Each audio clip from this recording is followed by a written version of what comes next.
Namaste, sir, for joining in our program. Yes, yes. Thank you, sir. Namaste, sir. Namaste, namaste, sir. बहुत बहुत धन्यवाद, sir. So you are all looking. Mizoram is a nice heaven. You are all looking very handsome, sir. No, first we are happy. We are happy. All happy people are handsome people. Yeah, yeah, yeah. Oh, you are more enlightened like Gandhi. Happiness Nice. is beauty, no? Yeah. You are right. Your definition is good. How to share? अरे मेरा office खोलो.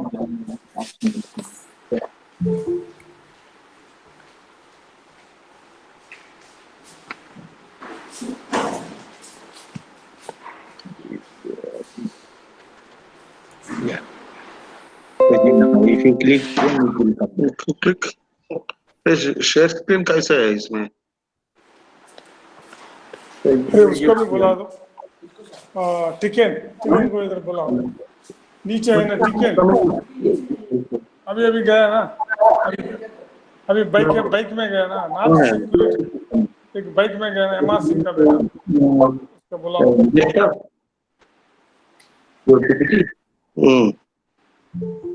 इधर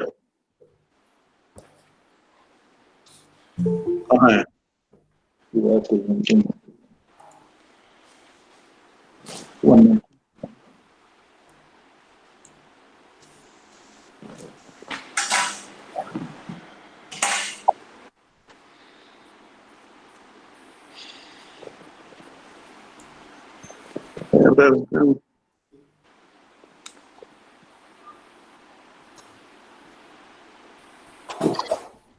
Zoom మనకు బాగా తెలియదు.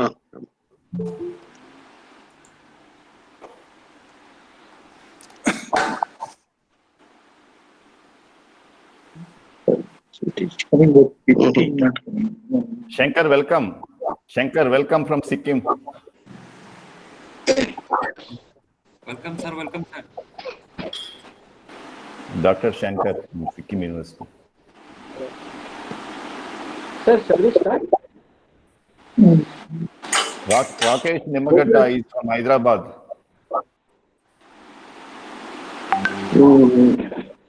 Different.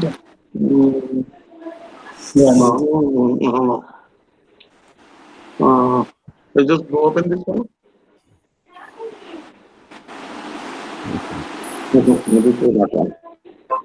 Let me. अरे भाई YouTube लगाया.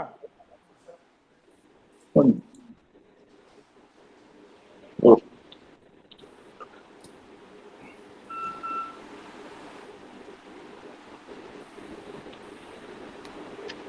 Namaste. Google Meet the problem. Now, first we name myself and put your presentation. No. Is there?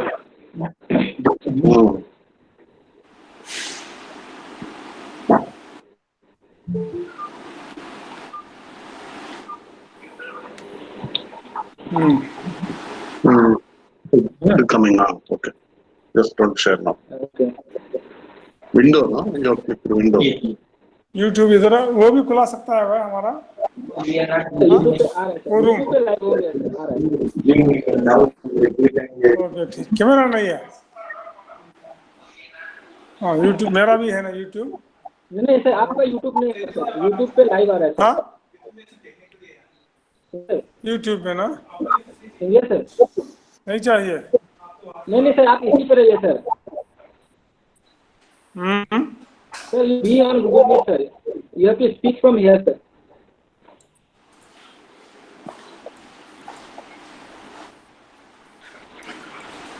Sir, shall we start? I think we are ready to. Yeah. All the speakers have joined, so we can start, sir.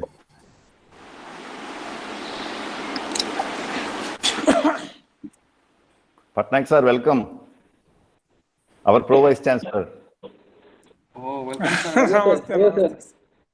नमस्ते sir. Professor J.K. Patnaik. Namaste. Namaste. Singha garu, namaste. Namaste, namaste, sir. बहुत बहुत धन्यवाद, sir, for joining in our program. Okay. Thank you, sir. Thank you. Thank you, thank you. Sir. Sir, shall we start, sir? Huh? Shall we start, sir? Bhagat? Shall we start? I think you can start since all of our guests, everybody has come. Yes, sir. Yes, sir. Okay, sir, then. Madam Gracie, you are there? Yes, yes, madam is there.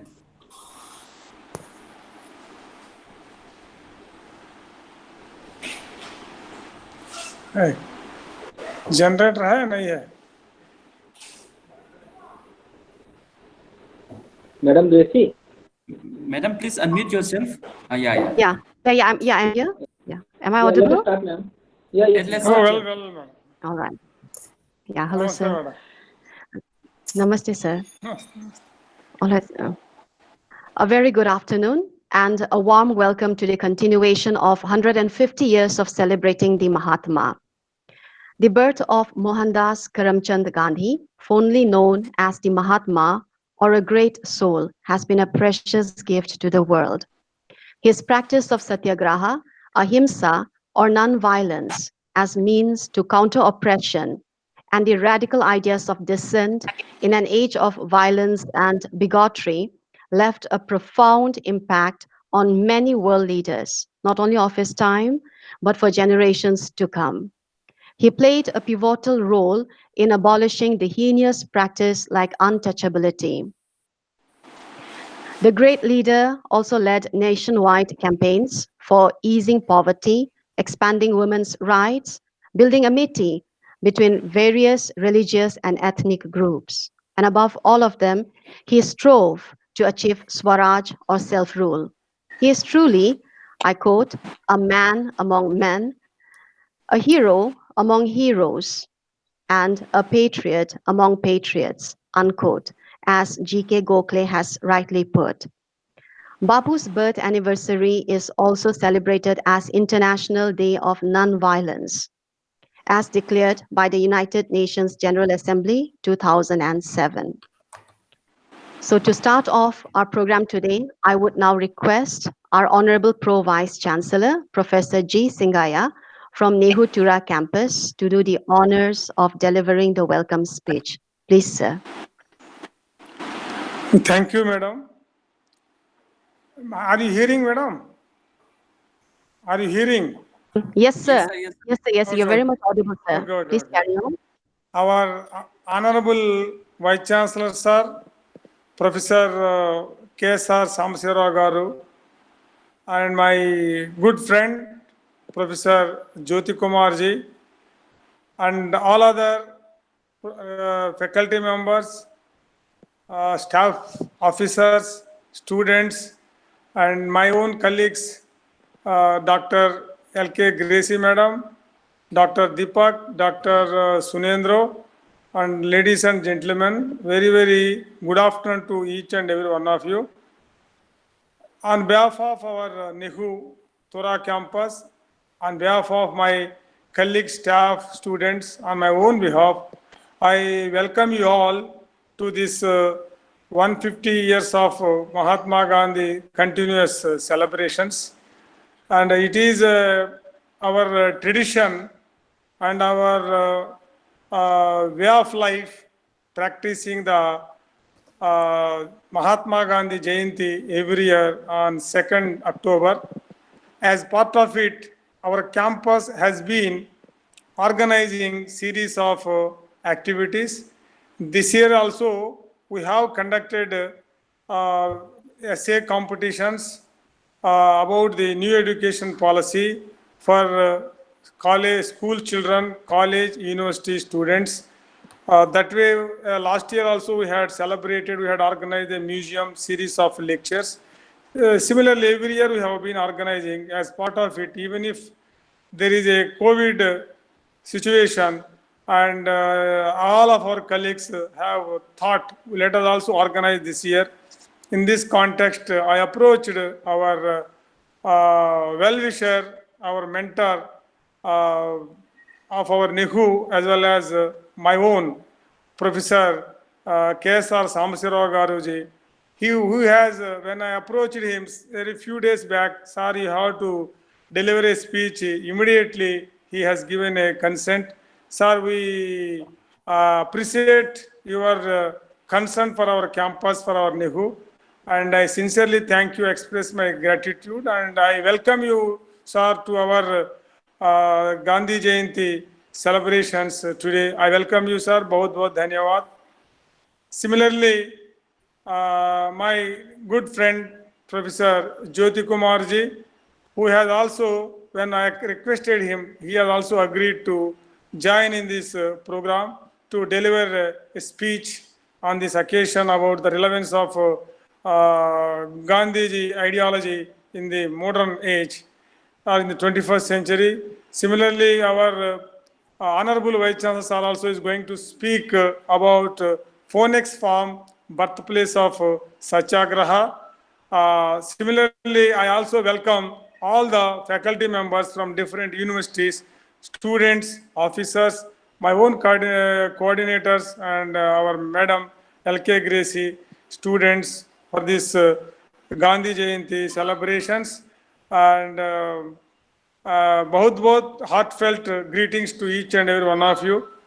So as mentioned by Professor L.K. Gracie, we need not speak about Gandhiji, who is a great personality of our Kali Yuga, modern age.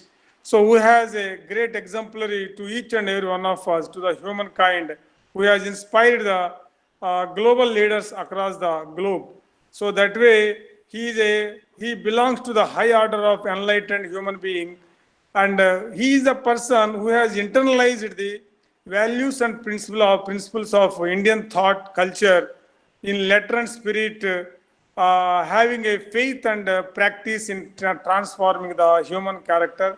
He lives in each and every human being, especially in India, even across the globe, because some portion of our way of life, whether in a personal life, social life, professional life, Gandhi's ideology is very much prevalent. Gandhi is a person who got inspired by our Vedas, Upanishads, Bhagavad Gita.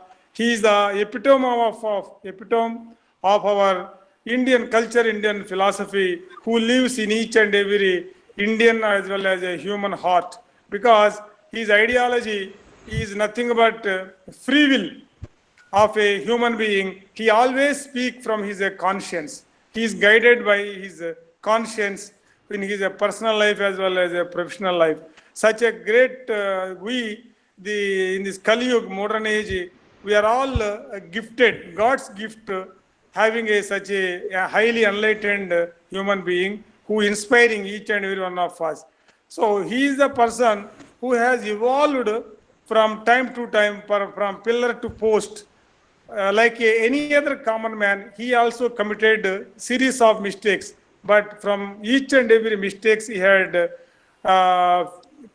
committed in his way of life, and he has experimented each and every mistake in his life from a truth which is found from our Indian philosophy, which Indian philosophy is a highly inclusive of all world religious faith and belief. So we are all so fortunate having such a great person, and we are celebrating Gandhi Jayanti as a source of inspiration for each and every one of us, especially at present various societies across the globe and various institutions across the globe, even in India, and individuals of the whole human race, even today under this COVID situation, we are all undergoing and experiencing ethical dilemmas, ethical conflicts, which is creating more of dysfunctional conflicts, where we are all living with a great fear in our social and personal and professional life, rather than functional conflicts where how to overcome, how to create a better society. So under such situations, such a crisis, Gandhian approach, especially to create a exemplary leadership, is the only way to create a better society, better human beings, especially better academic institutions. So that way, we have to take his life as a exemplary. Because why he has become exemplary? He has been evolving from day by day, minute by minute, second by second. So that way he has evolved, he has guided, and he has inspired each and every one of us, especially at present in academic institutions. We are the kingmakers of our societies. So we have to understand, and we have to, in letter and spirit, we have to follow his ideals, his guiding principles in our institution to transform great institutions where Ramaraja, in Ramaraja, the only great spirit is that common man. He lives very peacefully. He has a very harmonious life, balanced life, where equilibrium that is possible. People live in a northeast. We are all very fortunate. We don't find much of indigenous people dying without a food, without a shelter, without a cloth. So such a Ramaraj already existed to some extent in tribal societies. And if you follow more of Gandhian philosophy, where it is already endowed with in the tribal culture, tribal ideology. So we have to strengthen our culture in order to create a Ramaraj ideal society, where our societies in Northeast is a egalitarian society, classless and casteless societies, where whether women or men, or whether any caste, any religion, everybody is free to take up any economic activity. Everybody have more of a democratic values in choosing their economic activity or life partner, anything. So that kind of a freedom that is very much existed. So Gandhian ideology, definitely it is going to inspire each and every one of, especially institutional leaders, social institutions, academic institutions, economic institutions, each and every individuals. I hope this kind of celebrations, it will reiterate, and we will be able to rededicate ourselves to strengthen our leadership personalities, service leadership, what he has emphasized about, where he is a very simple life, high thinking, hard working, exemplary leadership. Such kind of leadership, I hope, not only it will imbibe in the contemporary leaders, but also in the future leaders to come. So with this, once again, I welcome our Honorable Vice Chancellor Sir, Mizoram University, who has agreed to speak on Phoenix Farm, birthplace of Satyagraha, as well as our good friend and well-wisher who has visited our campus many times, Professor Jyoti Kumar, who is going to share some of his thoughts on the relevance of Gandhian philosophy in the 21st century. And I once again welcome all my friends, colleagues across the institutions, across the various societies. With this, I sincerely express my sincere gratitude for joining with this campus. Thank you all. Thank you, sir, for your warm words of welcome and for setting the tone for this auspicious occasion. We have with us here an eminent personality from Mizoram University, Professor N.V.R. Jyoti Kumar. Professor Jyoti Kumar has over 35 years of teaching experience and published over 60 research papers and authored 5 books. He served as Dean of the schools in Mizoram University. Sir is now serving as head of the Department of Commerce, Mizoram University, for the 3rd time. He has provided research guidance for 10 PhD scholars. Sir, we are honored to have you here today, and we look forward to listening to your talk on relevance of Gandhian philosophy in the 21st century. Please, sir. Okay. Thank you, Gracie, for your nice words about me. Respected Pro Vice Chancellor of NEHU, my very good friend, Pro Vice Chancellor of NEHU Tura campus, my very good friend, Professor G. Singaya, from the days of MCOM in Andhra University, beloved Vice Chancellor of my university, Professor KRS Samsivarav Garu, Pro Vice Chancellor, Professor J.K. Patnaik Garu. There are many participants, good friends are there, people, very senior people like UB Singh, who are well-wishers of Mizoram University. I'm able to see only few names here on the board. And there are many people joined in this meeting from different states of the country, from Sikkim, from Andhra Pradesh, from Telangana, from West Bengal, from Orissa. There are many people joined in this meeting. And thank you very much for your gracious presence here. I'm deeply thankful for all your presence. And I'm also deeply moved by love in having invited me along with our Honorable Vice Chancellor.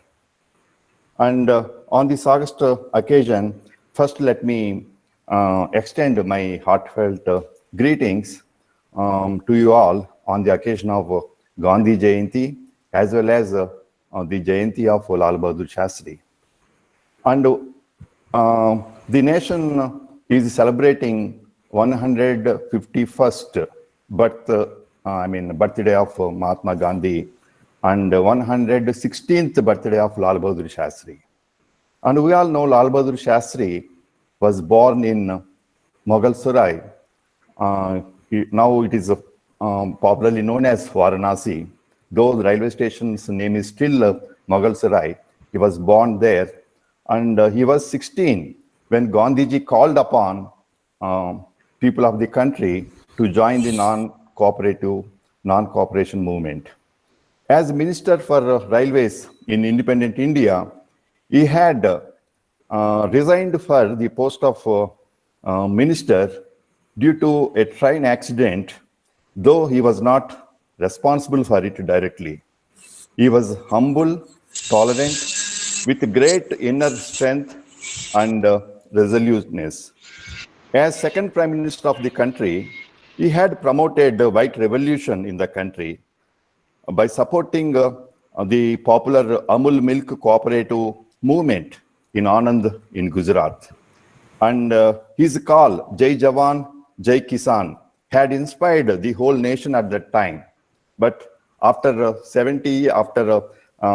65 plus years, if we see the present situation, entire globe is actually struggling to combat with COVID-19.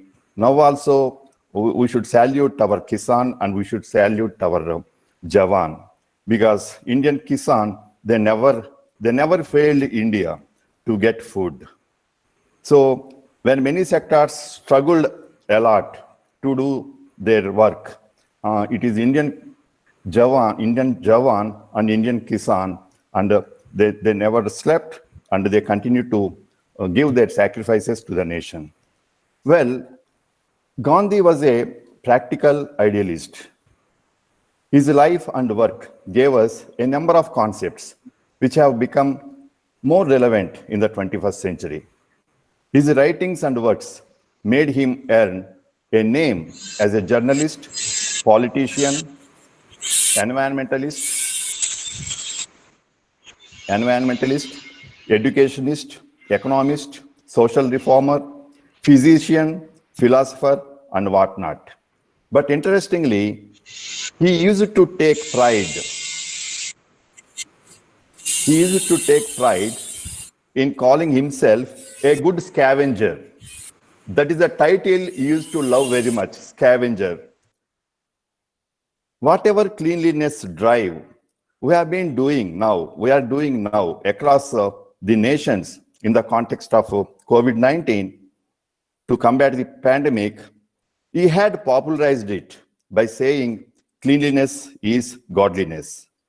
And we all know, like people are there, Professor Patnaik and Professor UB Singh. Actually, those are the people, who are more qualified to talk about Gandhiji. That's why my humble submission to audience is, I didn't do any research on Gandhiji, but as millions of Indians and others beyond India, I'm one of his fans. As one of his fans, I just I cultivated the habit of knowing more about him by reading his writings and also by reading writings on Gandhiji. And from those writings, I could understand he was a great mass communicator. Mass communication, communication technology, all these things we are talking about that. But just imagine some 100+ years back, a small man whom people called, half-naked fakir. That was a title given by Churchill, half-naked fakir. Such a small man, how he could communicate with the audiences across the nations. We know some 100 years back, there were some 100+ years back, no proper communication facilities. Electronic communication was not there. Only one technology was there, that is nothing but printing technology. And though he was a lawyer by education, and he started 2 newspapers. He used to edit 2 newspapers, though in his life he had been associated with 6 journals, right? Through his writings, through newspapers, he used to communicate his powerful ideas to the world. But again, we should understand the conditions those times. Illiteracy was huge those days, and the transportation system was not that good. But how newspapers used to travel to the people, and how he became so powerful mass communicator through his readings, that is a big wonder even now for many social scientists. And he was considered the greatest innovative thinker of the 20th century. Greatest innovative thinker of the 20th century. On an average, he used to walk down 18 kilometers a day, 18 kilometers a day, and on average. And he did it for 40 years of his life. Unimaginable. And between 1913 to 48, maybe 35 period span, and he had walked down 79,000 kilometers. Possible for a human being?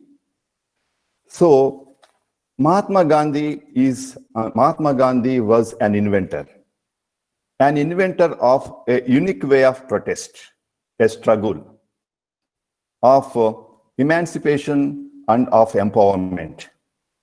His generalship was not about in making war, but in waging peace. These words I liked. His generalship was not about in making war, but in waging peace. His weaponry was not arms and ammunition, but satyagraha. On June 7, 1893, a young barrister, age was just 23-year guy, M.K. Gandhi, he was evicted from a train in a railway station in South Africa. What was the crime committed by him? He was a non-white. Then after some time, Gandhi remarked about this incident in his own words, "I have never understood how any man can derive pleasure from the humiliation of another." A spark was lit, which was to change the course of world history. Gandhi was a man of peace who did not hesitate to fight for what he believed to be right. He was a political strategist, but he never held any political office. He was a thinker and a philosopher. At the same time, he was a man of action. He adapted himself to changing situations without compromising his basic values and convictions. He respected traditions, yet he was a great social reformer. He was a deeply religious, but he drew from every faith a religion that was all-inclusive. Many people in India and elsewhere are today turning to him to seek solutions to contemporary concerns, to contemporary problems through individual and collective action. It is true that the world of today is vastly different from the world of M.K. Gandhi. In his time, many nations were subject to colonial subjugation. Racial discrimination was order of the day. But now, situation is totally different. But could we say that now the world is without any problem? Are we peaceful now? Do we have world peace now? Is this world free from conflict, poverty, violence, and hunger? Yes, now we are surrounded by so many threats. New threats to peace, harmony, stability have emerged. Some examples. Terrorism inflicts untold suffering on innocent women, men, and children. There is growing intolerance in the name of religion, region, caste, ethnicity. There are growing inequalities, both within and among us. Economic disparities are widespread. Lack of access to education, health, and food security by a large number of people still. There is a threat of environmental degradation and climate change. New diseases like HIV, AIDS, and COVID-19, these are new problems we are facing. Though we have a beautiful name to the current situation as new normalcy, we don't know when normalcy is restored. Entire globe is fearful of losing a livelihood, losing income. We are fearful of losing life. Fear of death is, in fact, more dangerous than death itself. So, world is not safe now. Gandhian philosophy exists on several planes: the spiritual, moral, political, economic, social, individual, and collective.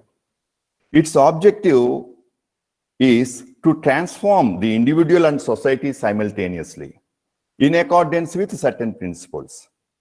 What should be Gandhiji's sources of inspiration? We all know Gandhiji is a source of inspiration for many people. We all know that.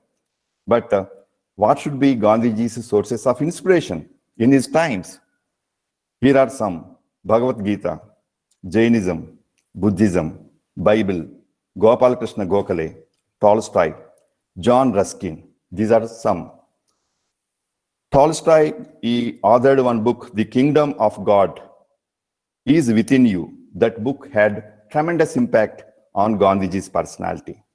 Similarly, Gandhiji had translated John Ruskin's book, Unto This Last. That is the title of the book.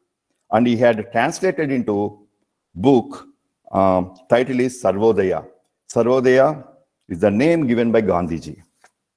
Well, Mahatma Gandhi advocated many principles, and Gandhian philosophy is an embodiment of certain principles. We all know these things.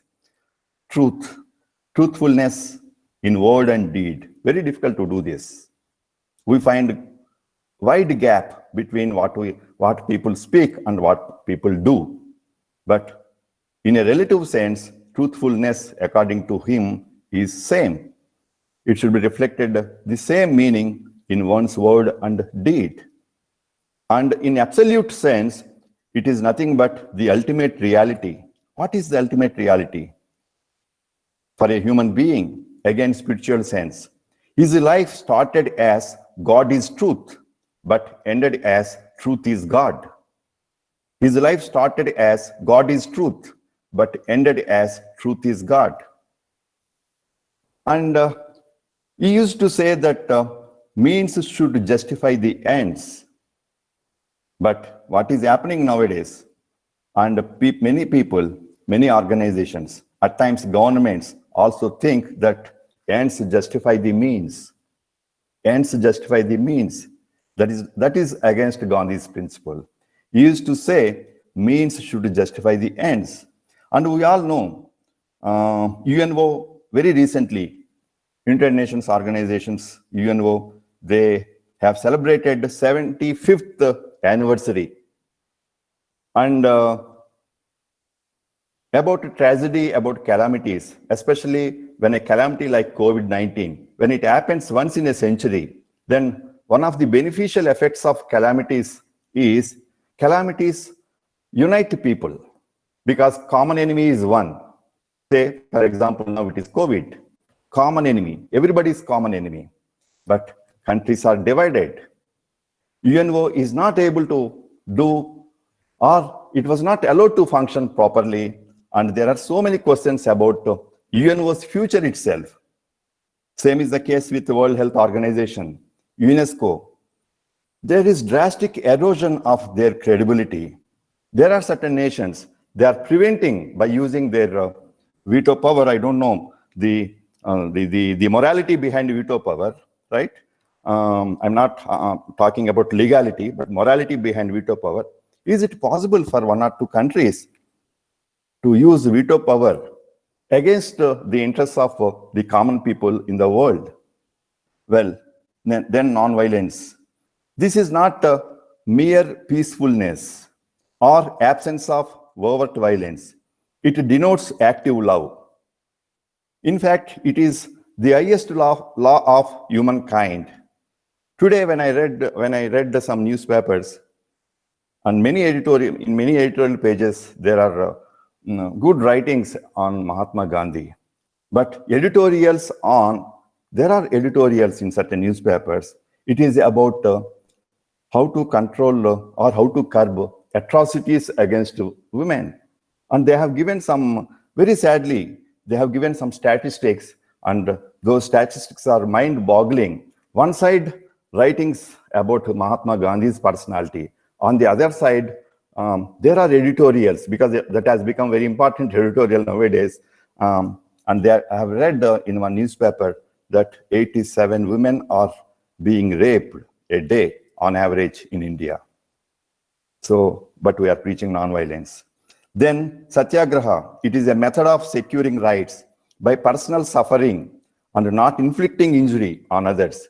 Its origin can be found in the Upanishads and the teachings of Buddha and Mahavira. Upanishads, Buddha, Mahavira, they influenced Gandhi very much. Then Sarvodaya, the concept coined by Mahatma, means what? Universal upliftment. Nowadays, all our policies, government policies, and we're all talking about inclusiveness, how to include all the people, inclusive development, inclusive education, right? He had proposed this concept way back, some 110 years back, universal upliftment, or progress for all, first coined by Gandhiji. That is the title of his translation, as I told earlier, a book written by John Ruskin.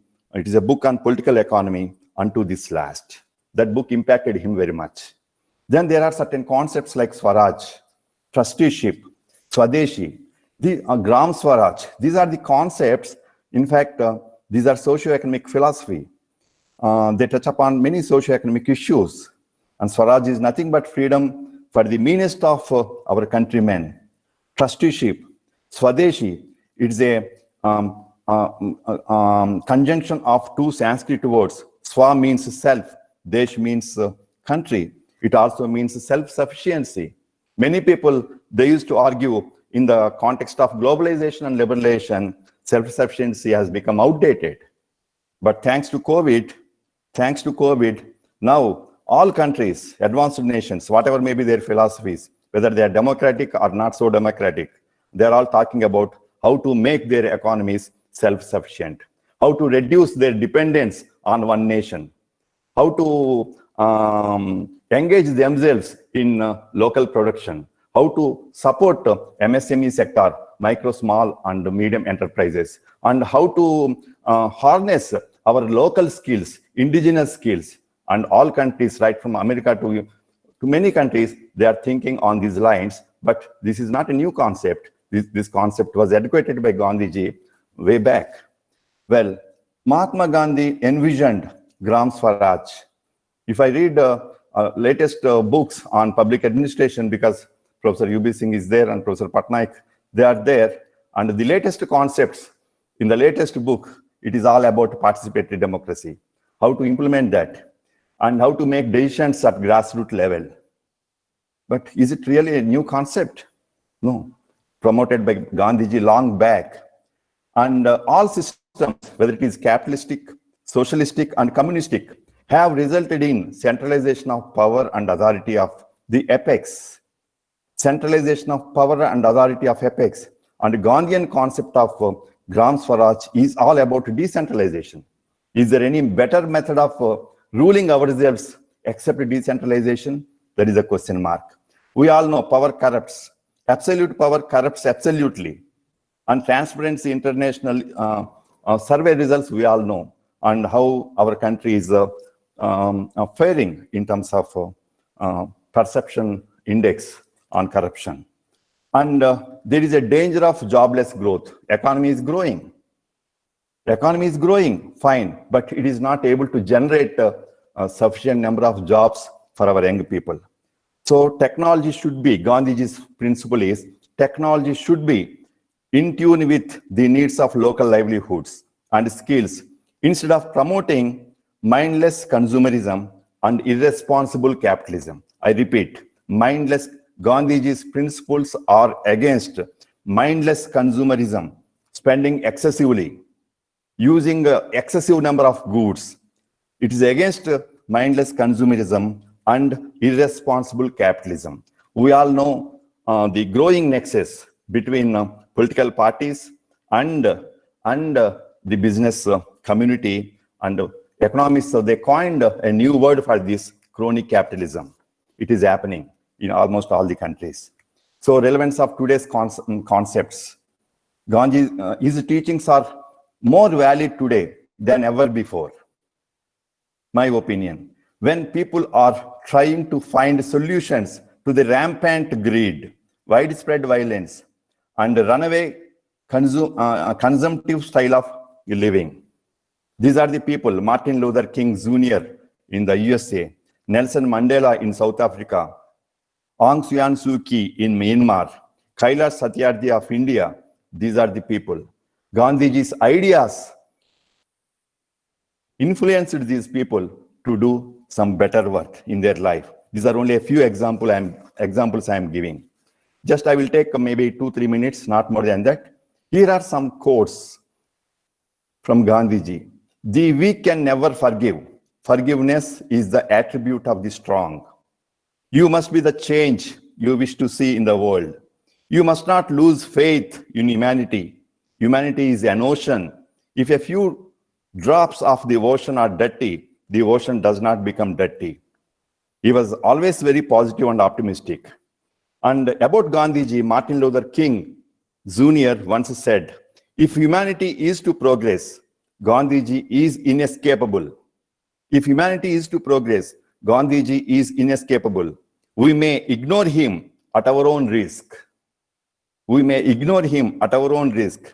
And he further commented, he further remarked, Martin Luther King Jr., Christ furnished the spirit and motivation, while Gandhi furnished the method. So he didn't hesitate even to compare Gandhiji with Jesus Christ. And Mahatma Gandhi rejected Darwin's survival of the fittest theory. He rejected Adam Smith's laissez-faire model. He rejected Karl Marx's thesis of natural rivalry between capital and laborers. But his philosophy stresses on importance of being together, harmony, achieving harmony among the people. So if as humans we are able to conduct our activities without committing 7 mistakes, which are known as 7 deadly sins, then only it would be possible to create a world that was dreamt of Bapu. What are those 7 sins? Wealth without work, pleasure without conscience. Professor Sengegaru, he told how to create a better society. Possible to create a better society with better organization, provided we are determined not to commit these sins.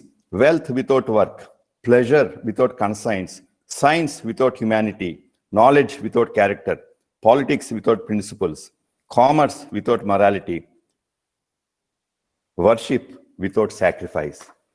And finally, I would like to close this small speech by with the Mahatma's quotation. There are students here, there are scholars here, there are young teachers here, and we are expected to play an important role in our lives and in shaping the future of this country. And Mahatma Gandhi says, we always nowadays we always face different type of dilemmas. We call it ethical dilemmas. Whether to do wrong thing or not, we know it is a wrong thing, but we try to justify on different grounds. But Gandhiji said, recall the face of the poorest and weakest man you have seen and ask yourself if this step you contemplate is going to be any use to them. This is the question we have to ask ourselves before making a decision. Then my final suggestion to students especially is, instead of worshipping Gandhiji, no need to worship anyone. Instead of worshipping Gandhiji in a ritual manner, I humbly suggest the students and young teachers to revisit the writings of Bapu and also the writings on Gandhi with open mind. Satyameva Jayate, thank you very much, and thank you for giving me this opportunity. Thank you so much, sir, for highlighting the importance of Gandhi's life as a practical idealist in this present century, and his life as a mass communicator who relentlessly worked for emancipation and empowerment, and a person who envisaged peace. You have rightly said that we should be following or taking a page out of his life and follow his concepts of Sarvodaya, Swaraj, Swadeshi, and Gram Swaraj. We should also keep in mind his ideals of not spending excessively and avoiding irresponsible capitalism. It has truly been a very, insightful session, sir, with you. Thank you so much. Thank you, Gracie. Before we move on to our next special lecture, I have an announcement to make. The Northeastern Hill University Tura campus had organized an essay competition on National Education Policy 2020 for Brighter Future, and the results are out. All right, in the first category, that is for classes 9 to 12, we have Chua Rani K. Sangma from Government Girls Higher Secondary School securing the first position. Pringsame N. Sangma from Loyola College has secured the second position, and Silgira R. Marak from Rorengri Government Higher Secondary School has secured the third position. Coming to the second category, which is for the college, we have Salman C.H. Momin from Don Bosco College, who has got the first position, followed by Bristi N. Areng from the Department of Zoology, Don Bosco College, securing the second position. In the third category, which is for the postgraduates, we have Lorena Zamin from the Department of Management, NEHU Tura campus, securing the first position. Mr. Kapeto K. Rotoka from Rural Development and Agricultural Production, Tura campus, securing the second place. And Ms. Sonia Saikia from the Department of Management, NEHU Tura campus, securing the third position. A big congratulations to you all. And the certificates and gifts will be sent to your respective institutes shortly. Kindly collect it from there. We have another towering personality amidst us here today, a erudite scholar, Professor K.R.S. Sambavisa Rao. Professor Rao is presently Vice Chancellor of Mizoram University, India. He did DSc in Biotechnology from Berhampur University, India, in the field of biotechnology, PhD in Zoology from Sri Venkateshwara University, India, in the field of Toxicology and Physiology. PhD in Pharmaceutical Science from Andhra University, India, on dosage formulation and drug delivery systems. He has worked as a professor of zoology and biotechnology at Acharya Nagarjuna University for over 28 years and worked in various research areas such as aquaculture biotechnology, microbial biotechnology, and molecular biology areas. He is instrumental in establishing the biotechnology department at Acharya Nagarjuna University and initiated the courses such as MSc Biotechnology, MTech Biotechnology, and MSc Nanobiotechnology. Professor Rao has published over 240 research papers in various national and international journals and filed 8 patents and edited or authored 20 books. His research work has good citations. Professor Rao worked as a visiting scientist at Emory University School of Medicine, Atlanta, USA during 1999-2000, at University of Göttingen, Germany during 2004, and Virginia Commonwealth University Medical College, Richmond, USA, in the Division of Physiology during 2005, and worked as adjunct professor at Indicaset, Republic of Panama, during 2010 to 2017. He visited CSIRO and University of Adelaide, Australia, and University of Singapore during the year 2001. He visited Pokhara University, Nepal, as a visiting faculty during the year 2002. He has guided 25 PhD students and 20 MPhil students.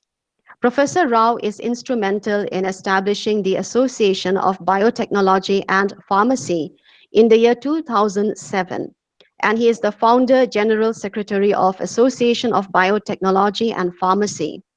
Current Trends in Biotechnology and Pharmacy. Editor, Aquaculture Times, elected Fellow of Andhra Pradesh Academy of Sciences, Fellow of Association of Biotechnology and Pharmacy, Honorary Fellow of Society of Regenerative Medicine and Society of Biotechnology. He has also been awarded the Panama National Award for Educational Development, Talented Biotechnologist Award at Colombo University, Best Paper Award for Polyvet Journal. He is the member of several scientific and professional organizations and the recipient of Andhra Pradesh Best Teacher Award in 2013. He is the editorial board member for Indian Journal of Biosciences, Journal of Pharmacology and Toxicology, Journal of Applied Biosciences, Bioscan, and editor of Current Trends in Biotechnology and Pharmacy, and reviewer for many journals. We are extremely privileged to have you here amidst us, sir, and we are eager to hear from you. Sir will be delivering a special lecture on Phoenix Farm, the birthplace of Satyagraha. The platform is all yours, sir. Please, sir.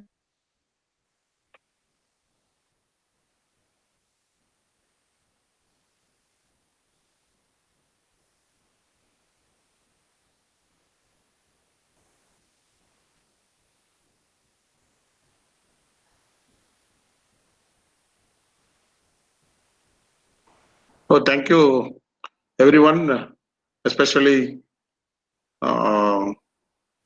Singaya. You are able to see my slide? Yes, sir. Yes. Okay. Thank you very much. Yes, sir. But I'm not seeing my slides. We just started, sir. So we can see your slides. Just started, sir. Share slides. Yeah. Sir, no? We could see, Okay. sir. We could see your Coming, slides. sir. Pardon? We could see your slides. Yeah, we can see Okay, your okay. slides, sir. Okay, good.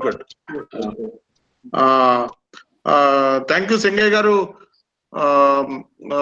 for inviting me to speak on this occasion, and all the faculty members of NEHU Tura campus, and my colleagues in Mizoram University, and my previous speaker, Jyoti Kumar. So he made my job very easy that I don't need to speak anything because he spoke very well. And I'm afraid now, can I speak after Jyoti Kumar has spoken so much about Mahatma Gandhi ji? And thank you, Mrs. Grace, for introducing me very nicely. It was Welcome. so happened when Professor Singaya Garu called me to speak on Mahatma Gandhi 150th celebrations day on 2nd October. I was actually not knowing what to speak because I'm a very good follower of Mahatma Gandhi ji and